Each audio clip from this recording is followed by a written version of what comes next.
Tensions between Russia and the United States are higher than they ever were before. Even mainstream media columnists are saying that we are at the brink of World War III, and I hate to say this, but we have been telling you this for a number of months now.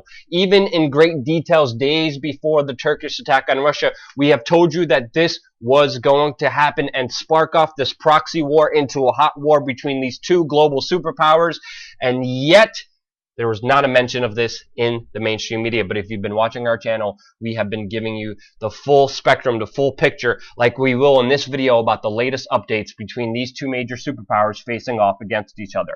Now, really quickly, there's a lot of information to get to. Israel has just 15 minutes ago told the world how Russian warplanes have crossed into their airspace from Syria, but there was no need to shoot it down. Why did Turkey shoot down this Russian warplane on their border? According to Turkey, they have violated their airspace. Russia says that they have not violated their airspace and did not even fly over to Turkey. Turkey is saying that they gave the Russian warplanes 10 warnings. Russia is saying that they received no warnings, according to the pilot of one of the downed aircraft. Now, according to Vladimir Putin, he said on Thursday that Russia had given prior information to the United States of the flight path of the plane downed by Turkey on the Syrian border. The American side, which leads the coalition that Turkey belongs to, knew the exact location and times of those planes that were shot down by Turkey. According to a former Air Force intelligence officer, Turkey is so military inferior to Russia that it is unlikely Turkey would commit an act of war against Russia without encouragement from Washington, the United States. We might think that Turkey would feel shielded by NATO. According to the Lebanese leadership, NATO okayed the downing of this Russian plane by Turkey. This is a huge admission, a huge just provocation of war on these two sides, especially between these two global superpowers, Turkey, NATO, the United States versus Russia. Russia is answering back by deploying S-400 air defense missile systems, because we know Turkish aircraft have violated the Syrian airspace many times over the last few months. Russia is answering back, sending in heavy military equipment inside of Syria that could take down Turkish warplanes, and that is a likely scenario that will unfold within a few days. That's exactly how Russia may respond, by taking down Turkish warplanes that violate Syrian airspace. Russia is also escalating their offensive inside of Syria by sending in ground troops. We also know that the rebels that the Turks have been supporting inside of Syria, some of them ISIS, but the main ones on the northwest border between Turkey and Syria, they have been added to the terrorist list by the Russian government, and now, just a few hours ago, Russian airstrikes killed at least 30 in stepped-up air raids in northwest Syria, going after the exact rebels that killed the pilot that was parachuting down. Now, Turkey has the body of the pilot. How does Turkey have the body of this pilot if it was shot down inside of Syria? Well, as we know, this is another exact proof how the Turkish government has been working with the Syrian rebels, because the Syrian rebels inside of Syria were the ones who killed and shot down this pilot when he was parachuting down. They also, with a U.S. TOW missile, shot down a Russian rescue helicopter that was trying to retrieve the body and another survivor of this fighter jet. Again, you have to understand, it's U.S. made and sold F-16s that took down this Russian jet. It's U.S. made and sold TOW missiles that the rebels had that shot down this Russian rescue helicopter. It's U.S. made weapons. China is getting involved, and according to some sources, China will join in their air raids with Russia, and they're sending over their military equipment to Syria right now. Tensions between Russia, China, and the United States have been extremely volatile. As we know, according with many underreported news cycles, China and the United States have been at odds with the South Asian Pacific Islands that they are making. And because of that, tensions between these two countries have been extremely high, and China just developed a new hypersonic weapon capable of defeating U.S. air defense systems, and we know that they are backing Russia in this global conflict against ISIS. The United States has not been doing that, and the United States is at odds between these two major superpowers. With China now being involved, the situation is extremely dangerous. On top of all this, Putin has ordered economic sanctions on Turkey after the downing jet, but many people inside of his country, including politicians, are saying he's being weak and soft on Turkey, and that the Russian government needs to bomb and send a nuclear weapon to Turkey.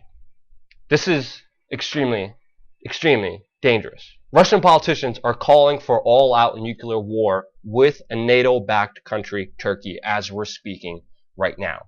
This is extremely important news. Now, why? Why does Turkey, like, let's take a step back here for a little bit. In 2014, Turkey has actually banned Twitter and YouTube because of a leaked Syrian conversation between the Turkish High Command talking about creating a false flag that would allow the Turkish government to take control of Syria and to get rid of Bashar al-Assad. Recordings came out through leaks showing how the Turkish High Command talked about sending in agents to attack Turkey, their own country, send in Turkish agents to Syria to attack Turkey, to use that as a provocation to get into a full all-out war, to set up a false flag, to kill their own citizens inside of Turkey, to be able to take over Syria. This is why they banned YouTube. This is why they banned Twitter. They didn't want this information coming out.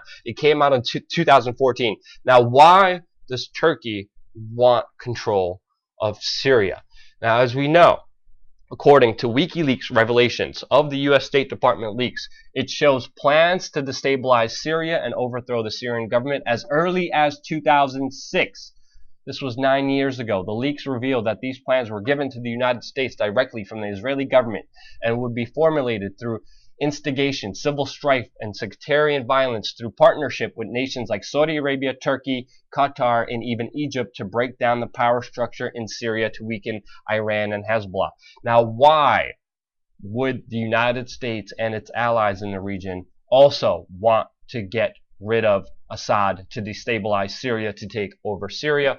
Well, if we look at a past plan, we know that Saudi Arabia, Qatar, and Turkey had a plan with Jordan to build a pipeline. This pipeline would go directly through Syria, but the Syrian government said no, because this pipeline by Saudi Arabia, Qatar, would directly get rid of Russian dominance of oil inside of Europe and bypass Russia, and Europe would be dependent on oil and gas from Saudi Arabia. Syria said no to this plan. They said, whatever you're offering, whatever, no, we are aligned with Russia. We will not backstab Russia. You are not building this pipeline through this country. And because of that, all these countries have been against Syria from the very beginning, and funding, arming, and supporting any rebels, including al-Nusra, including ISIS, inside of Syria to get rid of Assad. A lot of it has to do with oil, and because Assad in Syria said, no, we will stick with Russia, we will not allow you to bypass their oil dominance in Europe, that's why a lot of these countries have been supporting ISIS in the specific region and the rebels to overthrow the government. As we know, that's not only the only indication. Just 2 days ago, 800 rifles were found coming and originating from Turkey. The United States buys a lot of its weapons from the United States. Turkey, the origins of 800 rifles were being sent inside of Europe from NATO, going to the hands of radical Islamist terrorists, ISIS, in the region. Days before the bombing of the Russian fighter jet, Putin actually told the Turkish ambassador to tell his dictator president he could go to hell along with his ISIS terrorists. Putin has been very outspoken with the very fact that our ally, a part of NATO, has been supporting, funding, and helping the growth of ISIS inside of Syria. Now he's even more emboldened, and he said this: apparently ISIS not only receives revenue from the smuggling of oil, but also has the protection of a nation's military. This is what Putin is saying right now, and he is right, because Turkey has not only been supporting the rebels on the ground there, but they also have been buying their oil and financing their operations. As we know, there's even leaked documents talking and showing how NATO and the United States and Turkey have been sending in all these weapons to Syria that have been ending up in the hands of ISIS. An American reporter who was there on the ground documented, took photos and videos of ISIS using UN food program trucks to deliver heavy weapons from Turkey inside of Syria. She was murdered by the Turkish government. We collaborated this fact by a journalist who was inside of Syria, who saw the trucks come in from Turkey with heavy weapons, with heavy munitions, with Turkey directly supporting the growth of ISIS inside of Syria. This is an American journalist was murdered for exposing Turkish connections with ISIS. We corroborated this with another reporter on the ground inside of Syria from the other side. And the United States has been quiet and has not even mentioned, has not even investigated the death of this U.S. reporter by the Turkish government. This is an extremely important video that you need to watch. And yet again, as of June 26, 2014, in 2014 of June, me and David Icke have been telling you how ISIS will create the start of World War III, as we are seeing unfold right in front of you. Now, how do we know this? Do we have a magic bullet? No, we are just paying attention to all the important geopolitical news breaking down that's being censored from you from all around the world, and we are giving you the full picture, the full spectrum here, and you can check out all the sources to this video in the description below to fact check us. We have been telling you this for a number of months, if not years, that this is going to happen. And it's happening right in front of us. This is an extremely important video that you need to share out there with everyone, because it is only our ignorance of the facts that allows these powers to perpetrate these horrible conflicts and these horrible wars that could lead to global devastation. Only we could stop it with real information, with real knowledge, with real truth. Thank you so much for watching and supporting real independent media. If you're interested in doing what we're doing, predicting this, showing you how this was going to happen before anyone else in the mainstream media even dares to mention this, if you want to get involved, check out Change Media University, where we teach you how to fact check, where we teach you how to make these videos, where we teach you how to actually do real on the ground reporting that the mainstream media does not do. We have a special holiday special. It's only going to be available for $100, not $147, just for the holiday specials. High school students still get it for free. And with you checking out Change Media University and participating and buying and being part of the media, you help support this independent media operation, because yet again, we are getting screwed by Google and YouTube for actually doing the job that the mainstream media should be doing. Thank you for watching, supporting real independent media. Get this information out there to everybody, because it is only our knowledge of the facts that could help us get involved and stop this perpetual war that's escalating to extremely dangerous situations.